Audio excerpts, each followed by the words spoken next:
మీరందరూ అష్ట ఐశ్వర్యాలతో నిండు నూరేళ్లు ఆరోగ్యంతో విరాజిల్లాలని మనస్ఫూర్తిగా కోరుకుంటా ఉన్నాను. ఆరోగ్యం అనే పదాలు చెప్తున్నా అంటే ఎక్కువ మా అమ్మ ఏజ్ ఉన్న వాళ్ళు ఎక్కువ మంది కనబడతా ఉన్నారు.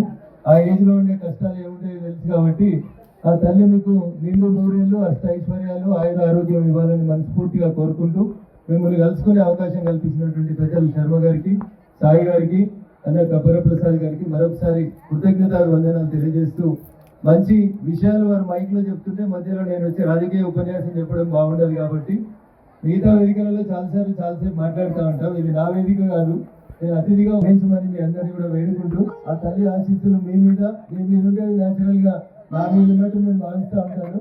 ఎందుకంటే మీరు అందరూ ఓట్లేసి పంపిస్తేనే నేను అంత దూరం పోయినాను కాబట్టి అట్లే మీ ప్రేమ అభిమానం ఆశీస్సులు ఎల్లవేళలా అట్లే ఉండాలని కోరుకుంటూ అవకాశం ఇచ్చిన పెద్దలందరికీ కూడా మనస్ఫూర్తిగా శుభాకాంక్షలు అభినందనలు తెలియజేస్తూ కార్యక్రమం కల్పించిన పెద్దలందరికీ కూడా నమస్కారాలు తెలియజేస్తూ మాకు సరస్వతి ఛాలెంజ్ అన్నారు.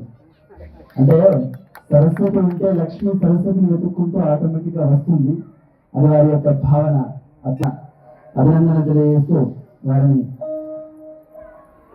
పురుషేంద్రియ ఆయుష్యేంద్రియ ప్రతిష్టతి.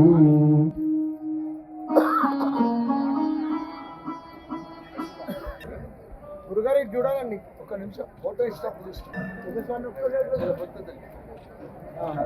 సార్ ఇక్కడ చూడాలి.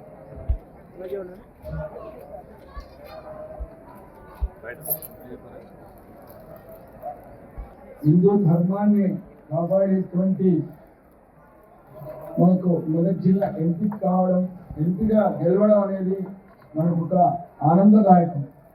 మన వరకు షాలో కప్పిన కాషాయంది అంటే కాషాయం ముచ్చేసుకున్నాం అన్నారు. అంటే పసుపు కుంకుమ అనేది రెండు ఉంటేనే, ప్రతి స్త్రీకి పసుపు కుంకుమ ఉంటేనే అమ్మను పూజించడానికి అవకాశం ఉంటుంది. అందుకని పేరు చెప్పుకొని హిందూ ధర్మాన్ని పేరు చెప్పుకోవడం కాదు. మన ఎంపీ గారు కరుడు కట్టినటువంటి మరి హిందుత్వవాది, వారికి మరొకసారి గట్టిగా అంటే నిజంగా అసెంబ్లీలో పోరాడిండు, తెలంగాణ ఉద్యమంలో పోరాడిండు.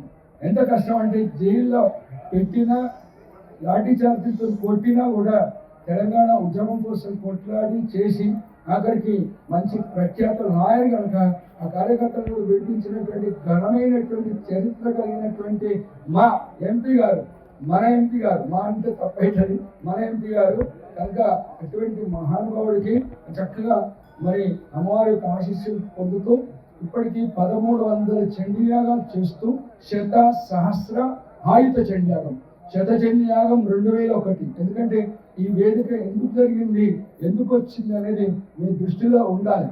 ఎందుకంటే 93లో అమ్మవారు నాకు స్వప్నంలో కనబడింది. చాలామంది మన బీజేపీ మిత్రులు తెలియదు. ఇక్కడ కేవలం ఇక్కడ వస్తుంటారు పోతుంటారు తప్ప ఇక్కడ హిందుత్వం జరుగుతున్నటువంటి వ్యవస్థను పటిష్టంగా కాపాడాలి. కాపాడినటువంటి వాడే హిందుత్వవాది. ఎట్లా ఉంటుందంటే నమాజ్ చేస్తే శుక్రవారం 1000 మంది పోతారు, మీడియా మిత్రులు అయితే నమాజ్ చేస్తే శుక్రవారం మరి 1000 మంది వాళ్ళు వెళ్తారు. మరి ఇంత పెద్ద కార్యక్రమం చేస్తే, శోభాయాత్ర చేస్తే మరి కేవలం మహిళలు 200 మహిళలు మొత్తం తూప్రాన్ మొత్తం శోభాయాత్రలో పాల్గొన్నారు. ఇంత అద్భుత మా ఫ్రెండ్ మా శోభరాజు అన్నాడు. మరి ఇంత జరిగింది. అటువంటి హిందుత్వం కాపాడాలి, హిందూ ధర్మం నిలబడాలి, భారతీయుడిగానే పుట్టాలి, భారతీయుడిగా బతకాలి, సస్య భారతదేశంలో కావాలి. ఇది నేను చెప్పేటువంటి మైకు దొరికితే నేను కూడా విన్నాం. అక్కడ బీజేపీ ఆర్ఎస్ఎస్ మూలం అనేది మాది. అక్కడి నుంచి మీ అందరూ బ్రాహ్మణులు నేర్పినటువంటి, సంస్కృతం నేర్పినటువంటి, సరస్వతి నేర్పినటువంటి ఆ యొక్క అమ్మవారి యొక్క అనుగ్రహం చేత ఈ యొక్క ఆలయం మరి మా ఇంట్లో 9 తరాల నుంచి ఉంది. అందరూ అమ్మవారి పూజలు చేస్తారు, కానీ 9 తరాల నుంచి మా ఇంట్లో పూజలు జరుగుతూ వస్తున్నాయి. అంటే ఒక 600 సంవత్సరాల క్రితం నుంచి అమ్మ ఉపాసిస్తున్నటువంటి మా వంశం. అందుకని ఈ యొక్క మరి 93లో స్వప్నమైతే 97 అమ్మవారి మరి యాగం ప్రారంభమైతే 2001లో శతచండీయాగం చేసినాం. 2006లో భూదానం తీసుకోవడం జరిగింది. మా వెంకటరామరెడ్డి దగ్గరుండి నాకు ఇక్కడ హనుమాన్ టెంపుల్ ప్రతిష్ఠ చేసినప్పుడు, తర్వాత నాకు జాగిత్తి అంటే పట్టేలా నాకు 1 ఎకరా భూమి కావాలంటే నా పేరు మీద రిజిస్ట్రేషన్ చేసి ఇప్పించినటువంటి మంచి వ్యక్తి. ఒక్కసారి ఎంపీ గారి ముందర వారికి సపోర్ట్ వచ్చింది.